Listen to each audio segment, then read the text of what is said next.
عزت نے آپ صلی اللہ علیہ وسلم سے فرمایا یا ایھا الرسول بلغ ما انزل الیک من ربک، اے رسول تم پہنچا دو وہ جو اللہ نے تمہاری طرف پیغام بھیجا ہے، اور اگر تم نے نہیں پہنچایا تو گویا تم نے رسالت کے حکم میں کوتاہی کر دی۔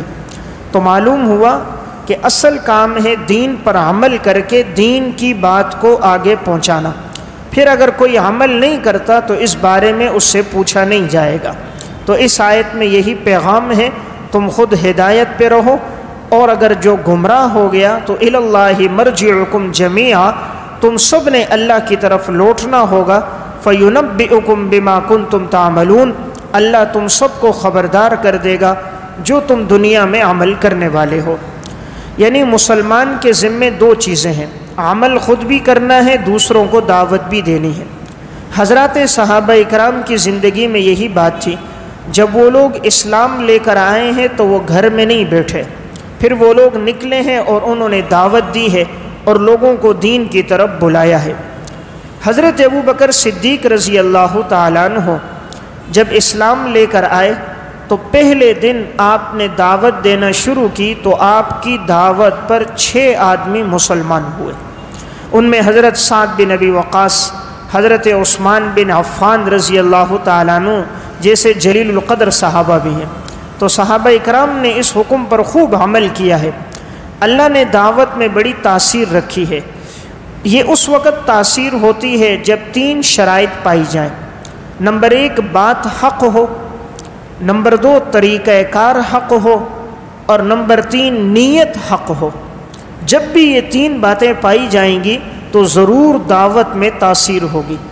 اگر کہیں ہم دعوت دے رہے ہیں اور اس کا اچھا اثر سامنے نہیں آ رہا، مطلوبہ فائدہ ہمیں نظر نہیں آ رہا، تو کسی ایک بات میں کمی ہوگی، یا بات حق نہیں ہوگی، یا بات تو حق ہوگی طریقہ کار حق نہیں ہوگا، اور اگر طریقہ کار بھی درست ہے تو نیت حق نہیں ہوگی، یعنی اخلاص کی کمی ہوگی۔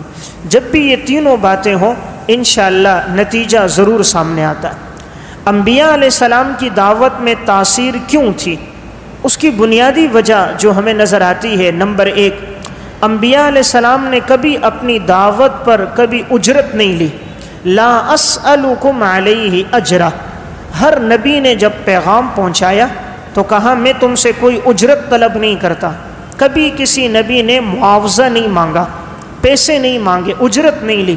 ہمیشہ دین کی دعوت بغیر اجرت، بغیر اکرام کے ہر کسی تک انہوں نے دین کو پہنچایا۔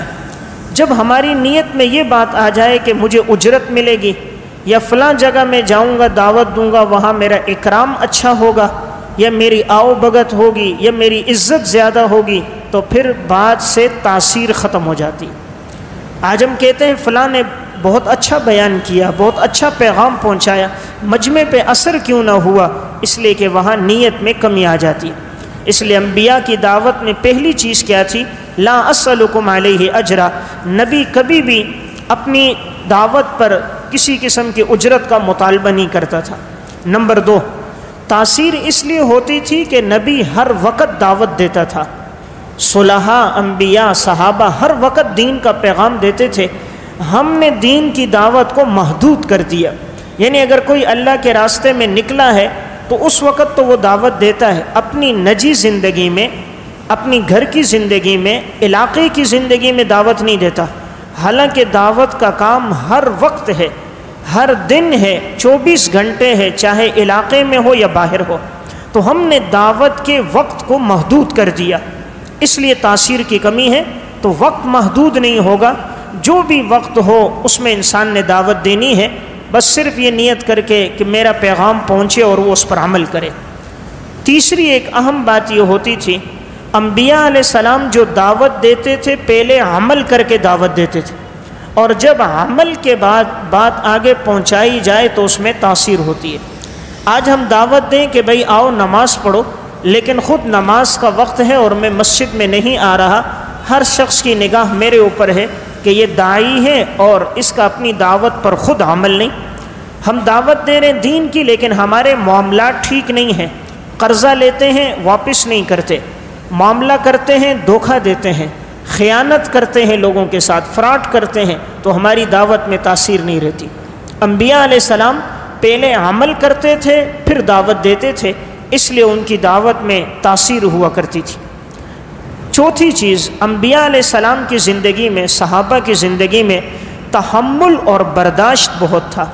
وہ جب دعوت دیتے تھے، کوئی بھی بات سامنے آتی، کوئی بھی منفی رویہ سامنے آتا تھا تو وہ اس کو برداشت کرتے تھے، اور اس کے لیے بجائے بد دعا کے، نازیبا الفاظ کے، الٹا اس کے لیے دعا کرتے تھے، اس لیے ان کی دعوت میں تاثیر زیادہ تھی۔ انبیاء علیہ السلام میں آپ جس کی زندگی پڑھیں، خود آپ صلی اللہ علیہ وسلم کی زندگی دیکھی جائے کہ آپ پر کتنی مشکلات، تکلیفیں آئی ہیں، کہ طائف میں آپ کو پتھر مار مار کے زخمی کر دیا گیا۔ اس موقع پر فرشتے اتر گئے، فرمایا یا رسول اللہ آپ حکم دیں پہاڑوں کو ملا کر ختم کر دیں، لیکن آپ نے فرمایا اللہم اہد قومی فإنہم لا یعلمون، یا اللہ میرے قوم کے لوگوں کو ہدایت دے، یہ لوگ نہیں جانتے۔ تو دعوت میں برداشت ضروری ہے، تحمل ہونا چاہیے۔ جب بات تحمل سے کہی جائے تو اس پر اثر بھی ہوتا ہے، مجمع پر جس کو دعوت دی جائے اس پر، اور یہ اس کی اصلاح کا ذریعہ بنتا ہے۔ حضرت شاہ اسماعیل شہید رحمہ اللہ بیان کر رہے تھے، دوران بیان ایک شخص کھڑا ہوا اور حضرت سے کہنے لگا معاذ اللہ آپ تو حرامی ہو، حرام زادے ہو، یعنی زنا سے پیدا ہوئے ہو۔ اب مجمع میں اگر کوئی شخص ایسی بات کہے بیان کے دوران تو انسان کو کتنا غصہ آتا ہے۔ کوئی انفرادی کہے تو آدمی نہیں برداشت کر سکتا، چہ جائے کہ کوئی بڑی مجلس میں کسی کو حرامی، حرام زادہ کہے۔ حضرت شاہ اسماعیل شہید رحمہ اللہ نے فرمایا آپ کو غلط فہمی ہوئی ہے، میرے والدین کے نکاح کے گواہ تو اب بھی موجود ہیں، میرے والدین کا جو نکاح ہوا تھا اس میں فلاں فلاں شخص گواہ ہیں، تو میں نکاح سے پیدا ہوا ہوں، معاذ اللہ زنا سے نہیں پیدا ہوا۔ بات کر دی، آگے اپنی بات شروع کر دی۔ اس شخص پہ ایسا اثر ہوا، آپ کے وعظ کے بعد آیا توبہ طائب ہوا کہ حضرت میں نے کتنا سخت جملہ کہا اور آپ نے کتنی نرمی اور تحمل مزاجی سے جواب دیا، یہی بات اس کی ہدایت کا ذریعہ بن گئی۔ تو دعوت میں تاثیر کب ہوگی؟ جب مزاج میں تحمل ہوگا۔ حضرت حکیم الامت مولانا اشرف علی تھانوی رحمہ اللہ ایک جگہ وعظ کے لیے گئے، حضرت کو بلایا گیا تھا، جیسے ہی ممبر پر بیٹھے بات کرنے کے لیے تو مجمع میں سے کسی نے پرچی دے دی۔ اس پرچی کو جو پڑھا تو اس پہ لکھا ہوا تھا، پہلی بات یہ تھی کہ مولانا اشرف علی تم مسلمان نہیں ہو، معاذ اللہ کافر ہو۔ دوسری بات اس میں یہ لکھی تھی کہ اشرف علی تم عالم نہیں ہو، تم جاہل ہو۔ اور تیسری بات یہ لکھی تھی کہ تم جولاہے ہو۔ اور چوتھی بات لکھی تھی کہ تم یہاں جو بات کرنے آئے ہو اپنی پگڑی سنبھال کے بات کرنا۔ اب دیکھیں چاروں باتیں کتنی سخت ہیں۔ نمبر 1 کافر ہو، نمبر 2 جاہل ہو، جولاہے ہو، پگڑی سنبھال کے بات کرنا۔ اب آج اگر کسی عامی آدمی کو یہ کہہ دیا جائے تو وہ کتنا آپے سے باہر ہو جائے گا، چہ جائے کہ ایک اس دور کا حکیم الامت مجدد ملت، اس کو ایک شخص یہ بات کہہ رہا ہے۔ حضرت نے پرچی لی، پڑھ کر کہا اس میں پہلی بات یہ کہ تم مسلمان نہیں ہو۔ کہا بھئی اگر تمہیں میرے اسلام پر شک ہے تو میں تمہارے سامنے کلمہ پڑھتا ہوں، اشہد ان لا الہ الا اللہ و اشہد ان محمدًا عبدہ و رسول، لہٰذا آج کے بعد مجھے مسلمان سمجھو۔ اگر تم یہ کہو کہ اشرف علی دل سے نہیں پڑھتا تو دل کا معاملہ تو میرا اور میرا رب جانتا ہے، تم اس پر مطلع نہیں ہو سکتے، تو میں نے کلمہ پڑھ لیا، مجھے مسلمان سمجھو۔ نمبر 2 تم نے کہا اشرف علی تم جاہل ہو، تو بھائی میں تو کہتا ہوں میں اجہل ہوں۔ اجہل اس میں تفضیل کا صیغہ ہے، یعنی میں تو کچھ بھی نہیں جانتا، انسان تو جاہل پیدا ہوا ہے۔ واللہ اخرجکم من بطون امہاتکم لا تعلمون شیئا، انسان جب ماں کے بطن سے دنیا میں آیا ہے وہ تو کچھ بھی نہیں جانتا۔ کہا بھئی میں نے کب دعویٰ کیا ہے میرے پاس سب علم ہے، لوگ مجھے عالم کہتے ہیں، ورنہ حقیقت میں شریعت کے بہت سے مسائل اب بھی میری نظروں سے اوجھل ہیں، میں ان سے ناواقف ہوں۔ تیسری بات تم جولاہے ہو۔ کہا بھئی جولاہا ہونا کوئی عیب نہیں ہے، کوئی شخص جولاہا ہوتا ہے، کسی کا پیشہ یہ کہ وہ نائی ہے، کوئی درزی ہے، کوئی موچی ہے، کسی کا تعلق کس خاندان سے، کسی کا کس برادری سے، اللہ کے ہاں خاندان، برادری، پیشے کا اعتبار نہیں، ان اکرمکم عند اللہ اتقاکم، اللہ کے ہاں اعتبار یہ ہے تم میں سب سے بڑا پرہیزگار اور متقی کون ہے۔ اللہ یہ نہیں دیکھے گا خاندان کون سا ہے، اس کا کاروبار کون سا ہے، اللہ دیکھے گا دل میں تقوی کتنا ہے۔ تو کہا یہ پیشہ ہونا کوئی عیب کی بات نہیں ہے۔ چوتھی بات کہ پگڑی سنبھال کے بات کرو، تو حضرت نے مسکرا کر کہا پگڑی تو تب سنبھالوں جب میں رشتہ مانگنے آیا ہوں یا چندہ مانگنے آیا ہوں، نہ میں چندہ مانگنے آیا ہوں نہ رشتہ مانگنے آیا ہوں، میں بات حق کروں گا، اگر کسی بات پر اعتراض ہو تو تم مجھے کر دینا، میں اس اشکال کا تمہیں جواب دے دوں گا۔ اب دیکھیں سوالات کتنے سخت ہیں، جوابات کتنی نرمی اور تحمل مزاجی سے ہیں۔ تو جب دعوت کے کام میں تحمل ہو تو اللہ تعالیٰ پھر اس میں تاثیر ڈال دیتا ہے۔ تو انبیاء علیہ السلام کی دعوت میں اسی لیے تاثیر زیادہ تھی، اور دعوت میں تاثیر تب آتی ہے جب مزاج میں نرمی ہو۔ انبیاء علیہ السلام میں جس کا مزاج دیکھیں گے آپ کو اس میں نرمی نظر آئے گی، کسی نبی کے مزاج میں سختی اور گرمی نہیں ہوتی۔ انبیاء علیہ السلام بڑی نرمی اور پیار کے ساتھ، بڑی شفقت اور مٹھاس کے ساتھ سمجھاتے ہیں، کتنی سخت بات کیوں نہ ہو، کتنا سخت سوال کیوں نہ ہو، بڑی نرمی سے سمجھاتے ہیں۔ اسے ایک واقعے سے سمجھیں۔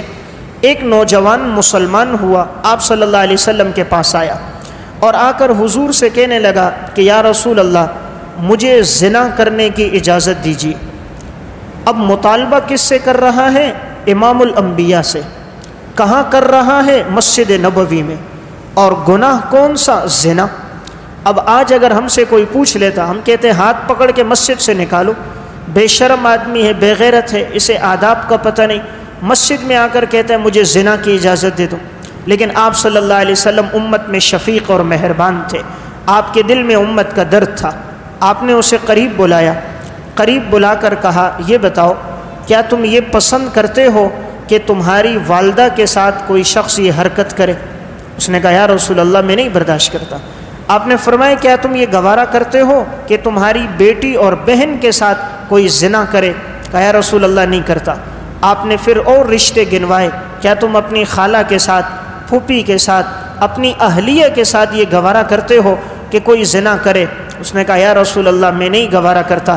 آپ صلی اللہ علیہ وسلم نے فرمایا تم اگر کسی سے یہ حرکت کرو گے، وہ بھی تو کسی کی یہ بیٹی ہوگی یا بہن ہوگی یا بیوی ہوگی یا خالہ یا پھوپھی ہوگی۔ آپ نے نصیحت کے یہ الفاظ کہے اور اسے قریب کر کے اس کے سینے پر ہاتھ رکھا اور ایک دعا دے دی، اللہم طہر قلبہ واغفر ذنبہ وحسن فرجہ۔ اے اللہ تو اس کے دل کو گناہوں سے پاک کر دے، اس کے ماضی کے گناہوں کو معاف کر دے، اور اس کی شرمگاہ اور عزت اور آبرو کو تو اے اللہ پاک دامن بنا دے۔ آپ صلی اللہ علیہ وسلم نے دعا کر دی۔ حضرت انس بن مالک رضی اللہ تعالیٰ عنہ کہتے ہیں وہ دن ہے اور پھر موت کا دن ہے، ہم اس صحابی کو مدینہ کی گلیوں اور بازاروں میں چلتے دیکھتے تھے لیکن کبھی اس نے نظر اٹھا کر بھی نہیں دیکھا۔ بدنظری تو دور کی بات، زنا تو دور کی بات، کہاں اس واقعے کے بعد ہم نے کبھی اس کو نظر اٹھا کر چلتے بھی نہیں دیکھا۔ یہ تھی دعوت میں تاثیر کہ جب بات نرمی سے کی جاتی، دل میں شفقت کا جذبہ ہوتا، خیر خواہی کا، تو اللہ تعالیٰ ضرور سامنے والے کے دل پہ اثر ڈال دیتا اور اللہ اسے ہدایت کی توفیق دے دیتا۔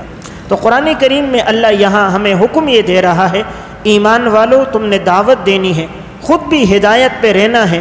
ہاں اگر اس کے باوجود کوئی ہدایت پر نہیں آتا تو پھر تمہاری ذمہ داری نہیں ہے، تم سے پوچھا نہیں جائے گا، پھر تم لوٹو گے، اللہ دونوں کو خبردار کر دے گا۔ دعوت میں تاثیر انسان کے حلیے اور وضاقتہ سے بھی ہوتی ہے۔ جب انسان کا حلیہ شریعت کے مطابق ہو، لباس سنت کے مطابق ہو، اور پھر آدمی بات کرے تو اللہ تعالیٰ اس لباس، اس کی وضاقتہ، اس کی طرز گفتگو، اس کا اسلوب، اس سے بھی اللہ تاثیر ڈال دیتا ہے۔ اردو کی ایک کتاب ہے ناقابل فراموش سچے واقعات، اس میں انہوں نے بہت سے دعوت کے واقعات بھی لکھے کہ دعوت سے کتنے لوگ اسلام پر آئے اور کس طرح ان کی زندگیاں پلٹی۔ اس میں انہوں نے ایک واقعہ لکھا کہ اسی طرح ایک تبلیغی جماعت گئی امریکہ میں۔ جب یہ جماعت کے لوگ وہاں پر پہنچے تو ایک جگہ یہ لوگ اذان دے کر نماز پڑھ رہے تھے۔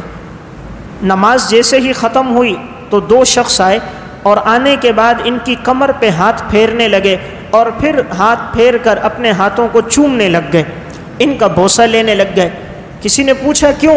کہا ہم نے جو دیکھا ہے ان کی وضاقتہ، ان کے طرز گفتگو، ان کا چلنا اٹھنا بیٹھنا، ہمیں ایسا لگتا ہے جس طرح ہمارے پیغمبر موسیٰ اور عیسیٰ علیہ السلام کا تھا، جس طرح ان پیغمبروں کا طرز اسلوب تھا، ان کی زندگی تھی، ہمیں ان کا حلیہ ایسا ہی لگتا ہے۔ تو اس حلیے نے اس پہ اثر ڈالا اور وہ اس کی ہدایت کا ذریعہ بن گیا۔ اس میں انہوں نے ایک واقعہ لکھا کہ امریکہ ہی کے اندر ایک پادری تھا، زندگی بھر وہ لوگوں کو عیسائیت کی دعوت دیا کرتا تھا۔ اللہ تعالیٰ نے اس شخص کو ہدایت دی، لیکن کافی عرصے کے بعد 75 سال کی زندگی گزرنے کے بعد اس کو اللہ نے ہدایت دی۔ جب اسے ہدایت ملی تو پھر یہ آیا، رائیونڈ مرکز بھی یہ پہنچا۔ اب یہ اپنی زندگی کی آپ بیتی سناتا تھا، واقعات بتلاتا تھا۔ تو اس سے کسی نے پوچھا یہ بتلاؤ سب سے زیادہ کون سی چیز اثر کرتی ہے دعوت کے کام میں، کہ لوگوں کو اسلام کی طرف بلانا ہو، خصوصاً اس ماحول میں، امریکہ، برطانیہ، یورپ میں، تو ہم وہ کون سا طریقہ اپنائیں کہ لوگ دین کی طرف جلدی آ جائیں۔ اس پادری نے، جس کی زندگی کے 75 سال گزرے، اس نے کہا میری زندگی کا تجربہ ہے اگر تم 2 چیزوں کا اہتمام کرو تو یہ دین اسلام اور تیزی سے پھیلے گا۔ نمبر 1، جتنی جماعتیں وہاں پر جائیں سب اب کرتے پہن کر جائیں، یعنی وضاقتہ شریعت کے مطابق رکھیں کہ یہ جو لباس ہے، سر پہ ٹوپی ہے، امامہ ہے، رومال ہے، کرتا ہے، سفید لباس ہے، اس کا اہتمام کریں۔ اس کا وہاں جانے والوں پر بڑا اثر ہوتا ہے۔ کہا یہ جو تمہارا کرتا اور وضاقتہ حلیہ، چہرے پہ داڑھی، یہ بہت ہمارے دلوں پہ اثر ڈالتی تھی۔ دوسری چیز، تم جہاں بھی جاؤ آذان دو اور جماعت سے نماز پڑھو۔ کہا یہ آذان کے کلمات ہمارے دل پر بجلی کی طرح لگتے تھے اور یہ زندگی کو پلٹتے تھے، لیکن ہم لوگ تعصب میں نہیں مانتے تھے، ورنہ دعوت کا اور جماعت کے ساتھ نماز کا بڑا اثر ہوتا تھا۔ تو آج بھی اگر مسلمان ان 2 چیزوں کو اپنا لے، اپنی وضاقتہ شریعت کے مطابق کر دے، جس طرح حضور نے طرز زندگی سکھایا اس پر آ جائے، اور آذان دے کر جماعت سے نماز کا اہتمام شروع کر دے، آج بھی اللہ ان کی زندگیوں کو پلٹ دے گا۔ آج جو رکاوٹ ہے وہ ہمارا اپنا عمل رکاوٹ ہے کہ ہم خود دین پر نہیں ہیں۔ اگر ہم 100% دین پر آ جائیں، لوگ ہمیں دیکھ کر مسلمان ہو جائیں۔ آج لوگ کیوں نہیں ہوتے؟ اس لیے کہ وہ کہتے ہیں اگر یہی اسلام ہے کہ آج کا مسلمان دھوکہ دے رہا ہے، شراب پی رہا ہے، زنا کر رہا ہے، بدکاری کر رہا ہے، اس لیے وہ لوگ ہمارے قریب نہیں آتے۔ صحابہ کی طرز زندگی ایسی تھی، وہ زبان سے دعوت نہیں دیتے تھے، عمل سے دعوت دیتے تھے۔ لوگ انہیں دیکھ کر مسلمان ہوتے تھے، انہیں زبان سے کہنا نہیں پڑتا تھا، وہ جو سنتے تھے عمل کر کے بتاتے تھے۔ تو آج کے اس درس میں اللہ نے ہمیں جس بات کا پیغام اور حکم دیا وہ ہے ہدایت پر خود بھی چلنا ہے، لوگوں کو بھی دین کی دعوت دینی ہے۔ اس کے بعد اگر کوئی دین پہ نہیں آتا تو کہا پھر تمہاری ذمہ داری نہیں ہے۔ اس میں انہوں نے ایک واقعہ اور بھی لکھا کہ ایک جماعت اسی طرح برطانیہ میں گئی، اس میں ایک شخص بیمار ہو گیا، اسے ایک ہسپتال میں لے جایا گیا، وہاں علاج ہو رہا تھا۔ اب علاج کے دوران وہاں نرسیں بھی آتی تھیں، انجیکشن لگانا ہے اور اس بیمار پرسی کرنی ہے، دوا اسے وقت پہ دینی ہے، لیکن جب بھی اس کے قریب کوئی بھی خاتون آتی یہ اپنی نظروں کو جھکا دیتا یا آنکھیں بند کر دیتا، دیکھتا نہیں تھا۔ اس خاتون کو اللہ نے بڑا حسن دیا تھا، غیر مسلم عیسائی لڑکی تھی، وہ بارہا آتی رہی جاتی رہی، لیکن کبھی اس نے نظر اٹھا کر نہیں دیکھا۔ جب اللہ نے چند دنوں بعد اس شخص کو صحت دے دی تو اس نے کہا کہ اللہ نے مجھے ایسا حسن دیا ہے، میں جہاں سے گزرتی ہوں تو لوگ مجھے دیکھنے لگ جاتے ہیں، میرے پیچھے یہاں کے آوارہ نوجوان پڑ جاتے ہیں، لیکن میں کئی دفعہ کمرے میں آئی گئی، آپ نے تو نظر اٹھا کر نہیں دیکھا، آخر کس چیز نے تمہیں روکا ہے؟ کیا آنکھوں کی بینائی ٹھیک نہیں یا آنکھوں میں اٹھنے کی صلاحیت ختم ہو گئی؟ اس نے کہا ایسی بات نہیں ہے، ہم جس دین کی دعوت کو لے کر یہاں آئے ہیں اس دین کا حکم یہ ہے قُلْ لِلْمُؤْمِنِينَ يَغُضُّوا مِنْ أَبْصَارِهِمْ وَيَحْفَظُوا فُرُوجَهُمْ، ایمان والو اپنی نگاہوں کو جھکا دو اور اپنی شرمگاہ کی حفاظت کرو۔ تو ہمیں دین حکم دیتا ہے نظر جھکا دو، کہ کسی غیر محرم کو دیکھنا نہیں ہے، یہ ہمارے اسلام کا حکم۔ تو اس خاتون نے جب سنا کہ یہ دین کا حکم اور اس کے عمل طرز زندگی کہ واقعی اس کی نگاہیں جھکی ہوئی ہیں، تو اس عمل سے اور اس گفتگو سے اتنی متاثر ہوئی کہ وہ خاتون مسلمان ہو گئے۔ تو اسلام میں آج بھی تاثیر موجود ہے۔ کہیں اگر کمی نظر آ رہی ہے، ہمارے عمل سے کمی نظر آ رہی ہے، ہم رکاوٹ بن رہے ہیں۔ آج اگر ہمارا عمل اور ہماری گفتگو، زندگی، اسلوب صحابہ کے طرز زندگی پر ہو جائے، آج بھی ہماری بات میں اللہ وہی تاثیر پیدا کرے گا۔